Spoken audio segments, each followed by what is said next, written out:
Live from the Ed McMahon Mass Communications Center at Quinnipiac University, this is QNN, the Quinnipiac News Network.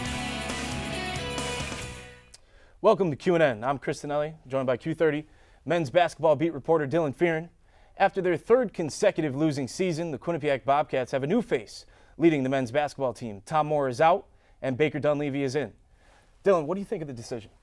I think it was time for Tom Moore to go. I think Greg Amodio, the athletic director who was brought in 2 years ago, he was brought in to make men's basketball a winner. And when Tom Moore goes 19-42 in his last 2 seasons, and both hockey programs are successful and women's basketball is successful, I think Greg Amodio's hands were tied in the situation. I think he had to fire Tom Moore. I think it was time for a change. Baker Dunleavy comes in. Quinnipiac hired a search firm. That was the search firm's pick. Associate head coach of Villanova since 2013.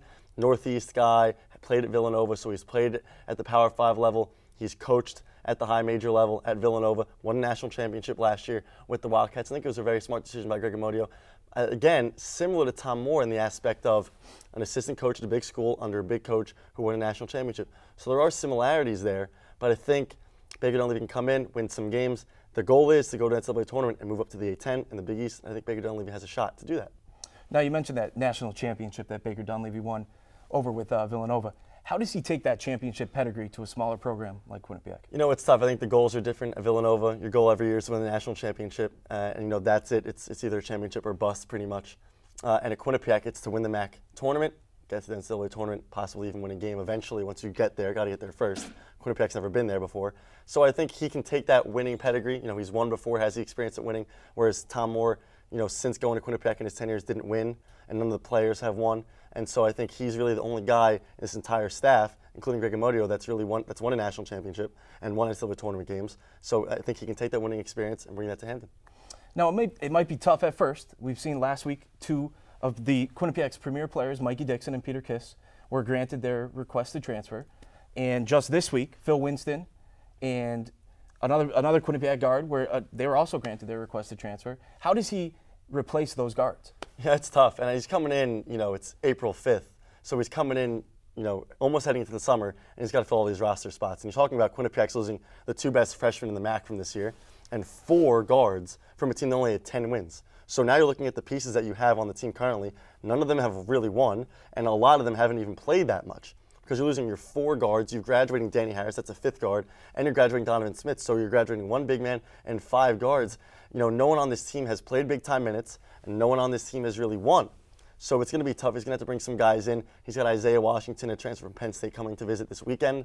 He's got some other guys on the list to bring in. Rich Kelly committed a 5'11 guard from Cheshire Academy. So he's getting the ball rolling a little bit. Matt Donahue, who's a walk-on, but still not a scholarship player. So he's getting the ball rolling, but he still has a lot of moves to make before July, heading into the summertime. Right. So if you're a prospective player, you see he's won a national championship, are you more inclined to come to a university like Quinnipiac? Yeah, you see that? Yeah. Well, first of all, Baker Dunleavy's a good coach, and all the coaches, at the Power 5, high major level, have said tremendous things about him, including Jay Wright, his head coach for the past few years, said incredible things about him. And the facilities at Quinnipiac are tremendous. So if I'm a recruit and I'm like, man, this team just lost a bunch of guys, so I can come in and play as a freshman and play for 4 years. And I got this new coach and a really good coaching staff. Those assistants are really good that have come from the mid-major level, and Quinnipiac, obviously, in the MAC is a mid-major. So we got a nice staff, good head coach, young head coach. They got players leaving, so I have a chance to play early. It's a good sell. It'd be easy to get guys to come to Quinnipiac, I think. Right. How long do you think it's going to take Quinnipiac to get back on track, winning season? Winning season, a couple of years. I mean, you're looking at 2 years ago, they were 9-21, and this past year they were 10-21. And now you're losing all these guys. You got a new head coach, new assistants, all new to the MAC. And so it's going to take a couple of years. You're looking at 16 wins pretty much to get that winning season, 16-14 season.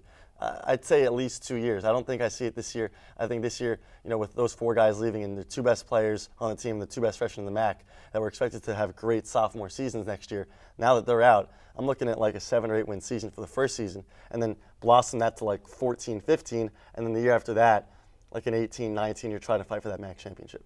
Gotcha. So what has been the general consensus of Baker Dunleavy? I mean, he held his first practice. What are players saying? What are they saying of their new coach? Yeah, they like him. They like the hire. It was down to Baker Dunleavy or Jared Grasso, an associate head coach at Iona, who has been to 4 NCAA tournaments in the last 7 years, who can recruit at the mid-major level, who went to Quinnipiac, is in the Hall of Fame. So I think Mikey Dixon and Peter Kiss and the guys that are transferring wanted it to be Jared Grasso, but now it's Baker Dunleavy. I mean, look, you're at Villanova, you played in the Big East. Quinnipiac's goal is to get to the Big East, so it makes sense to get someone from that conference. He's won a national championship. I'm sure the players like change. I'm sure, they were sad to see Tom Moore go, but they wanted change. They wanted something new, fresh faces, and so I think they're happy. I think it's still early. He's only been, the head coach, announced as head coach for the past week, so it'll take time for the players to grow on him and get comfortable with him, but it shouldn't take that long. Gotcha. Well, guys, you heard it here. Dylan Fearon, Q30 men's basketball beat reporter. The Quinnipiac Bobcats will try to get back on track with Baker Dunleavy at the helm. Thanks, Dylan, for joining me. Thank you. Have a good night. Well, thank you, everybody, for coming out today. I'd like to first share my warmest of gratitude and thanks to President Leahy and Greg Amodio for sharing with me a detailed vision for what this place can be. And after our weeks of talks, as Greg mentioned, it was very clear to me that there is a foundation in place at this school that shares a lot of what I believe, and a foundation that I believe can lead to great success.